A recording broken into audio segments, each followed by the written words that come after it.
This I truly didn't see coming.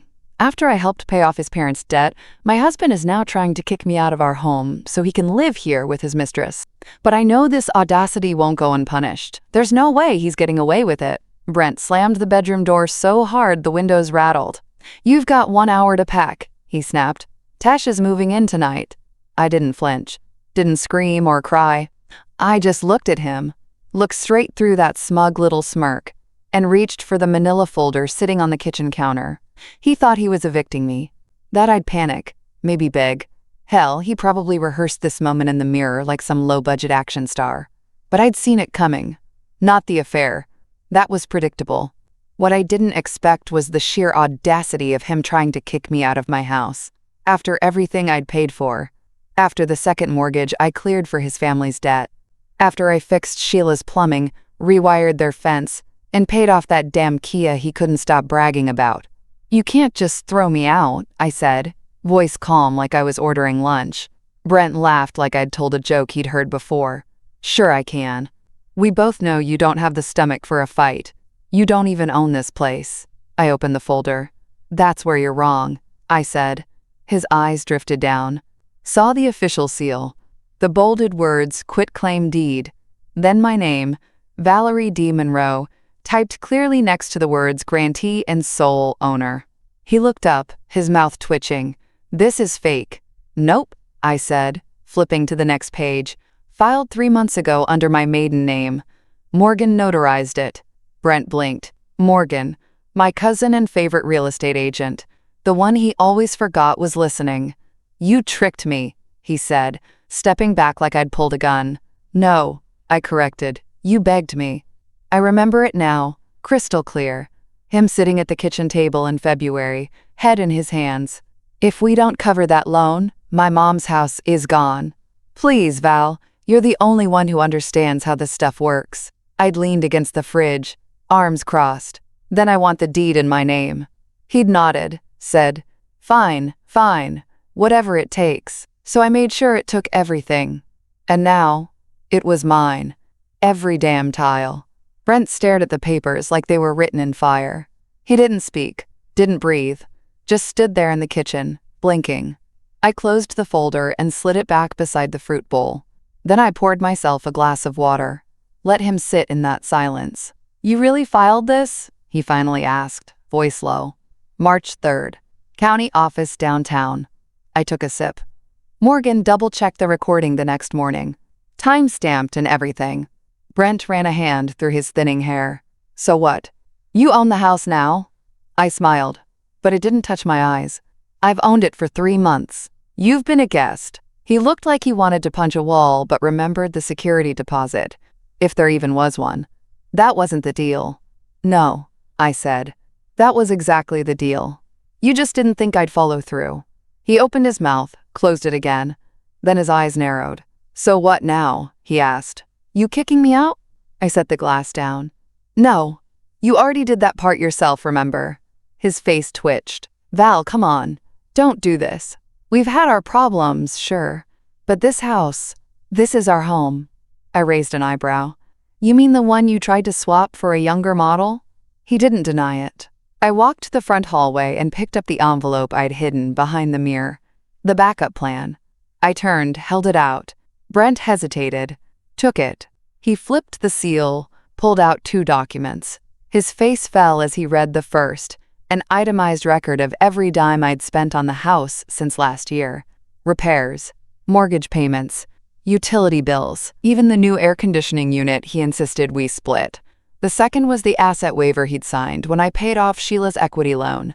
His own signature right under the words, "I release all claim and interest in the property known as 1409 Hollow Bend Road." He swallowed. "This won't hold up." "It's notarized," I said, "and recorded. I even have voice memos of you saying it was just 4 appearances." Brent backed up, shaking his head. "You set me up." I didn't answer. Just smiled. I'd been setting him up the moment he asked for a favor. Brent didn't leave. Not that night. Not the next day either. Instead, he stomped around like a pissed-off landlord who'd just realized the tenant owned the block. By Monday, he'd called his mother. And that's when things got interesting. I was halfway through my morning coffee when Sheila showed up in a pink velour tracksuit and crocodile tears. She marched in like I was the intruder. "How dare you do this to my son?" she said, voice trembling just enough to feel rehearsed. "After everything he's done for you." I didn't look up from my laptop. "Good morning, Sheila." She plopped herself onto the couch like she'd been struck. "You think some fancy legal trick makes this right? Brent built this house with his bare hands." I glanced around. "Funny. Contractor invoices say otherwise." Her face went red. "You're tearing this family apart, Valerie." "Family?" I set the mug down. "You mean the family that showed up when they needed money and vanished once they got it?" She sputtered. "You tricked him." I leaned forward, calm. "No. I gave him a chance, and he signed the papers willingly. Twice." That shut her up for a second. Long enough for me to grab the second folder. I opened it slowly, letting the papers fan out like a magician's deck. "Here's the bank transfer from our joint account. $100,000. Right into your mortgage account. Here's the dated memo. For payoff of equity line as agreed." She reached for it. I pulled it back. "Copy's going to my lawyer," I said. "Along with this email chain from Morgan, where you begged us to save the house because you didn't want your neighbors seeing the foreclosure sign." She looked like she'd swallowed a lemon. Brent walked in right then, gym bag slung over one shoulder. He froze when he saw her. "Sheila," I said, eyes never leaving his, "unless you plan to pay rent, you've got about 5 minutes to say goodbye." She opened her mouth, closed it, then she turned to Brent and hissed, "Fix this." And, just like that, my living room emptied. But Brent wasn't done scheming. Not by a long shot. The very next morning, a cream-colored envelope slid under my front door. Return address? A divorce attorney in Brentwood. Real subtle.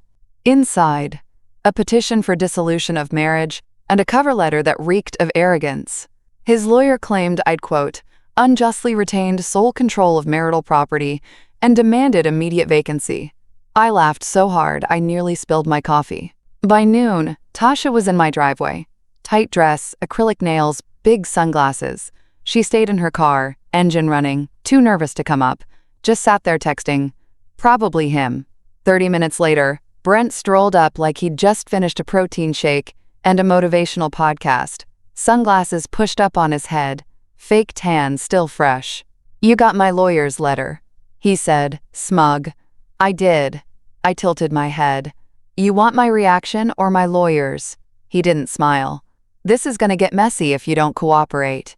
I stepped onto the porch, folder in hand. Again.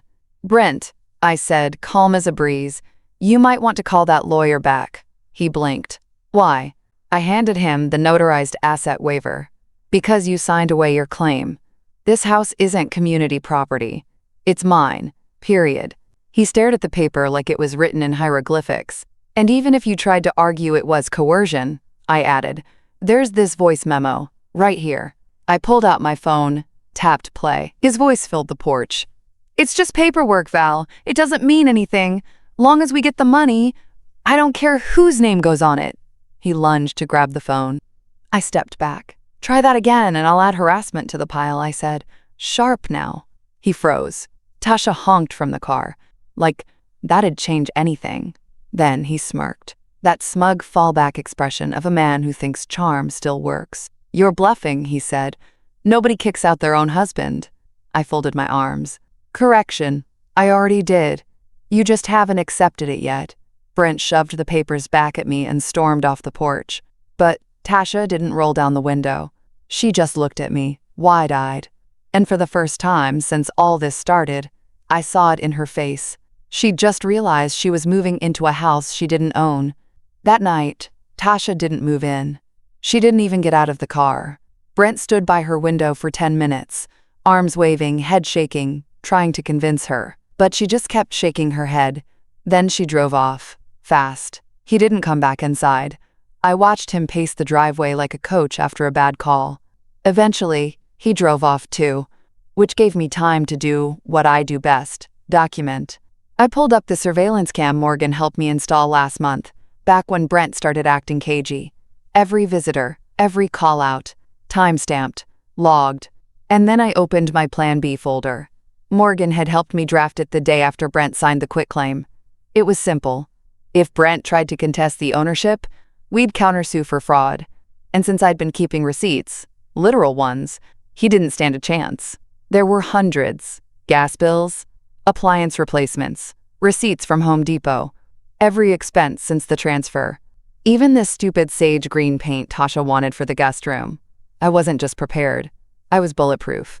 The next morning, I found Tasha in my driveway, in slippers, hair pulled up, face puffy. Like she hadn't slept. She didn't knock, just sat on the hood of her car until I opened the door. "Can we talk?" she asked, voice small. I nodded, surprised. She stepped forward. "Brent said you tricked him, that you forced him to sign something." I held up the waiver. "He signed this voluntarily. I've got the footage and the recording." Her eyes filled. "He didn't tell me that part." I waited.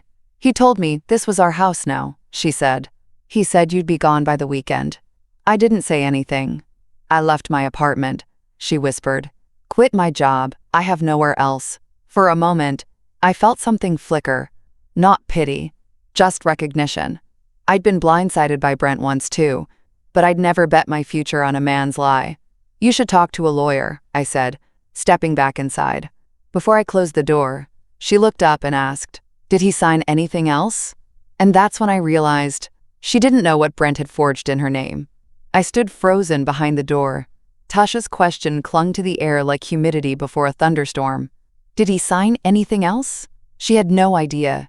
I stepped out again, slower this time. "What do you mean? Else?" She looked down, biting her thumbnail. "A few weeks ago, he asked me to sign some papers for a business loan. Said he needed a cosigner just to speed things up. But I never saw the final forms. He said he'd take care of it." My stomach dropped. That familiar cocktail of rage and cold, methodical focus kicked in. "Did you give him a copy of your ID?"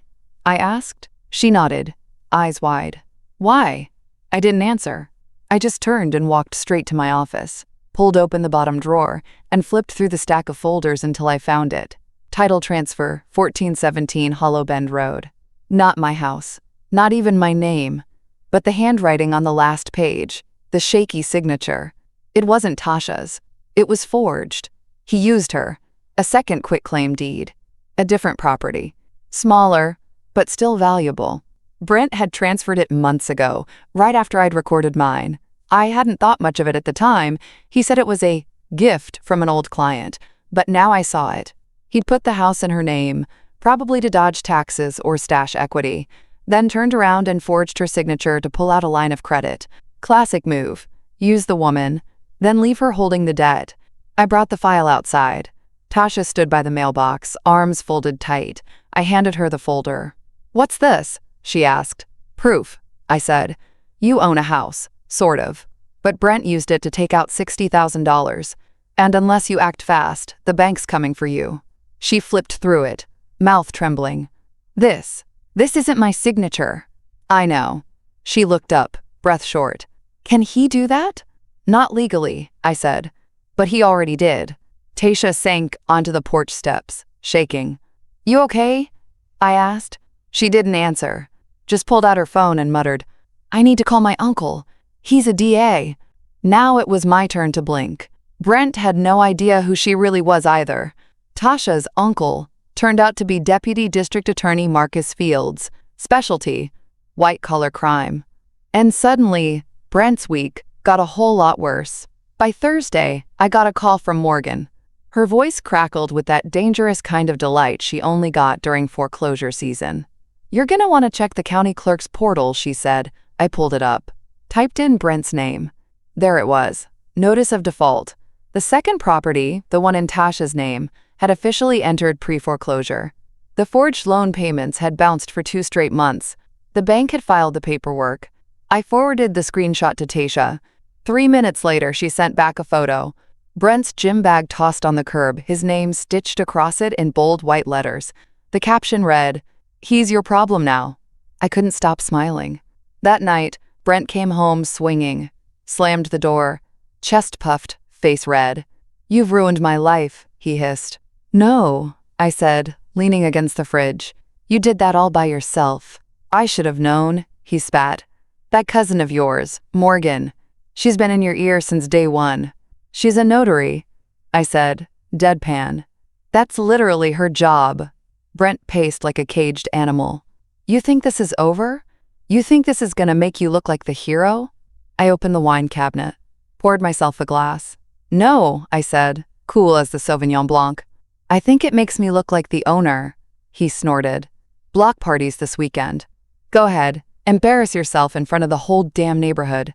I turned, glass in hand. Actually, I was thinking you might do that part for me. He didn't get it yet. He never did.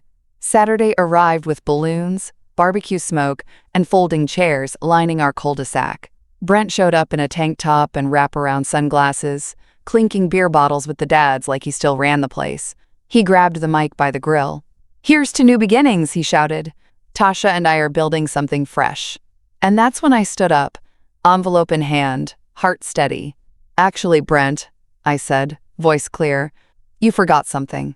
I handed him the envelope. He opened it and went completely pale. He staggered back like the paper had bitten him. Around us, conversation stilled. A few neighbors lowered their drinks. The Bluetooth speaker cut out mid-song. Brent blinked down at the document. What is this?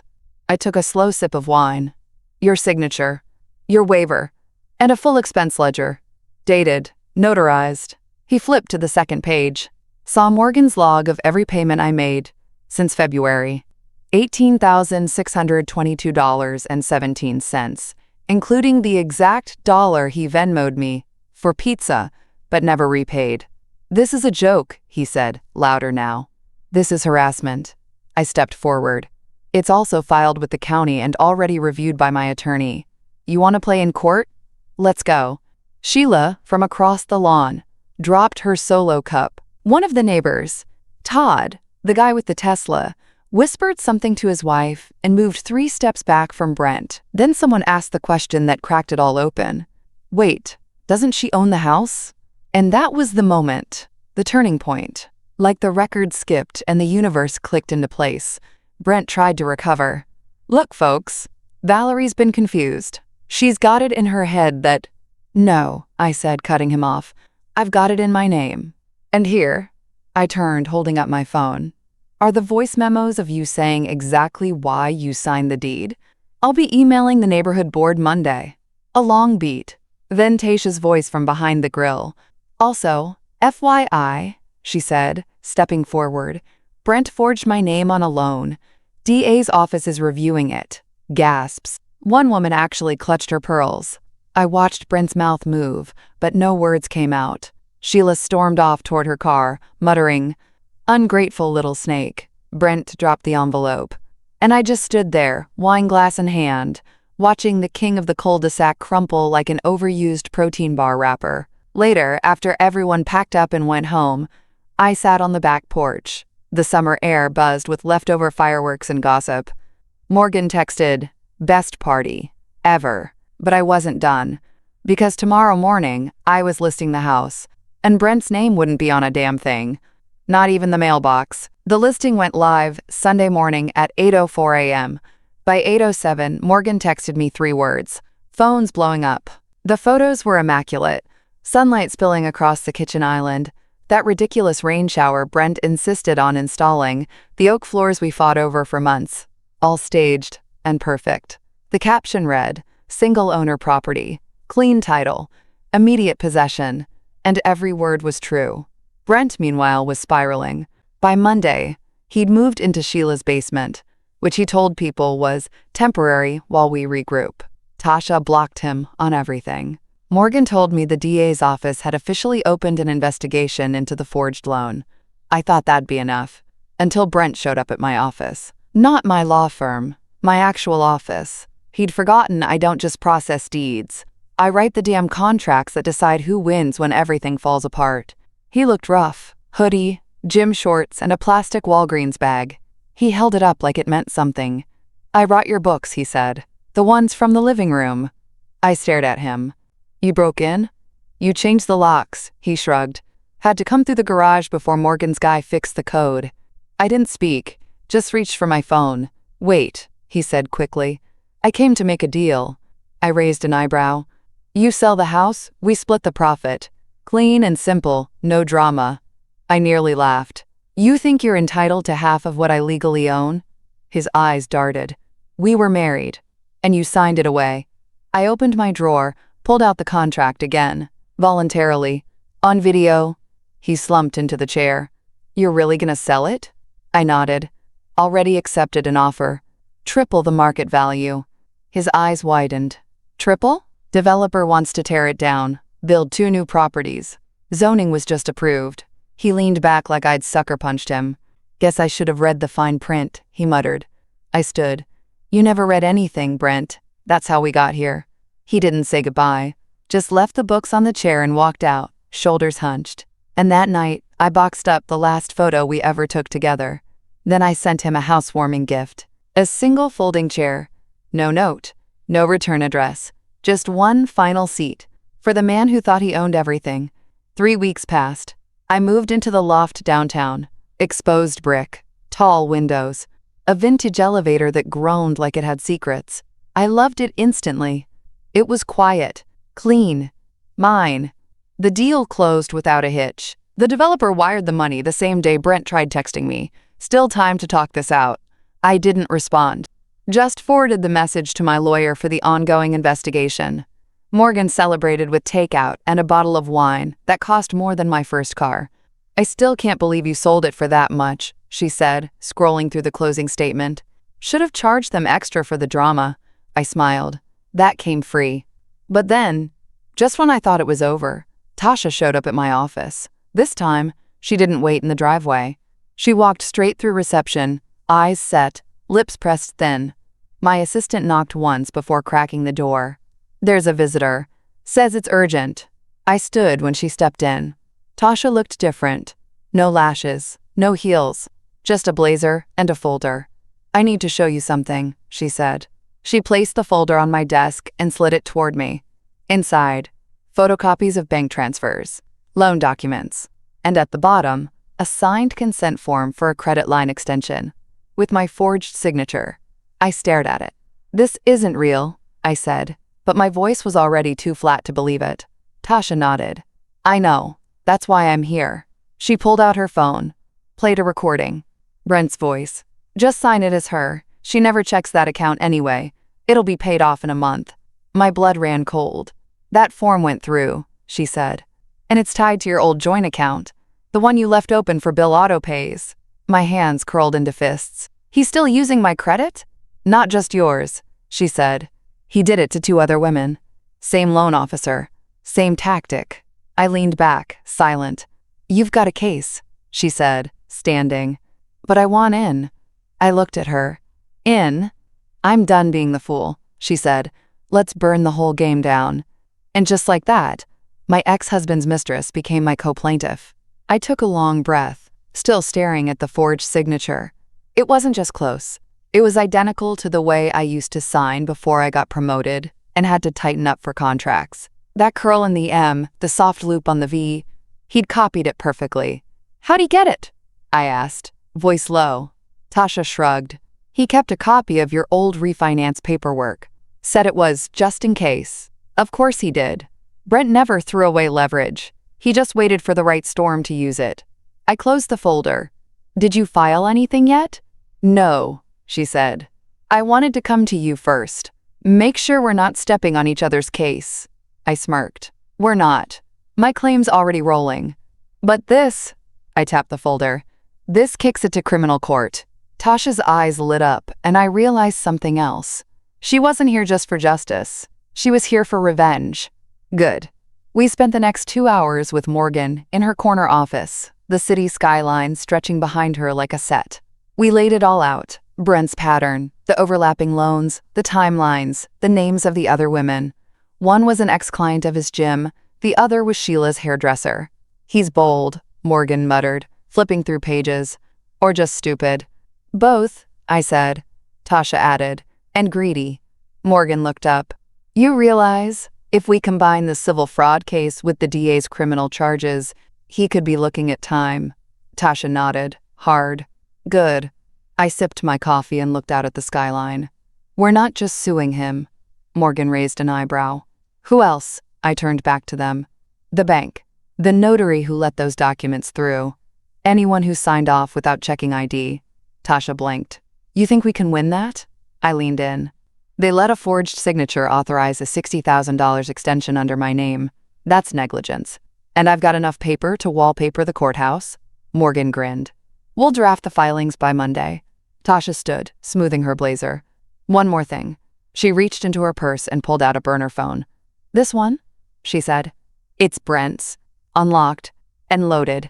The burner was cheap, plastic, barely holding a charge. But inside, it was a gold mine. Brent hadn't even set a passcode. Morgan plugged it into her laptop, fingers flying like it was just another Monday. What exactly are we looking for? She asked, eyes never leaving the screen. Anything with a date, a $sign, or a woman's name? I said. Tasha added, or the words, "Don't tell Val." He used that one a lot. In under 10 minutes, Morgan found 3 different messaging threads, all with women listed under fake names. Jayla Jim, Corey Spin, and Lee Cards. I leaned over her shoulder. In one, Brent bragged about finessing equity from an old address just until this lawsuit thing cools down. Another had photos of tax returns. Mine, sent as attachments with the message, "She'll never notice, trust me." My jaw clenched. That's identity theft. Tasha scrolled through another chain. And this is witness tampering, she whispered, holding the phone so I could see it. There was a text to one of the other women, time-stamped the day after the block party. If anyone asks, you were never involved. Delete the email, I'll fix it. Morgan looked up. We need to get this into evidence. I nodded. Chain of custody? She pulled out a plastic zip bag. Already prepped. And we'll get a forensic tech to mirror the drive. Tasha leaned against the desk, arms crossed. Think this is enough to bury him? Legally, I said. We've got more than enough. But I want him humiliated, she added. Morgan smirked. Well, funny you mention that. She clicked into Brent's photo gallery. Among the selfies and flex shots was a video. Unmarked, untitled, 37 seconds long. She hit play. Brent stood in front of a mirror, holding a smoothie, speaking into the phone like he was auditioning for a reality show. It's all a game, he said. Real estate, marriage, taxes. Just gotta be the one with the pieces. He winked. Val thinks she's smart, but you can't outgame a coach. Not when he's already holding the whistle. The room went silent. Then Tasha said, "Post it." I raised an eyebrow. Online, she said. Anonymous. No context. Let him explain it. And for the first time in weeks, I laughed. Not a smirk. A full, chest-deep laugh. Because Brent had finally filmed the moment he blew his whole life up. By himself. The video went live that evening.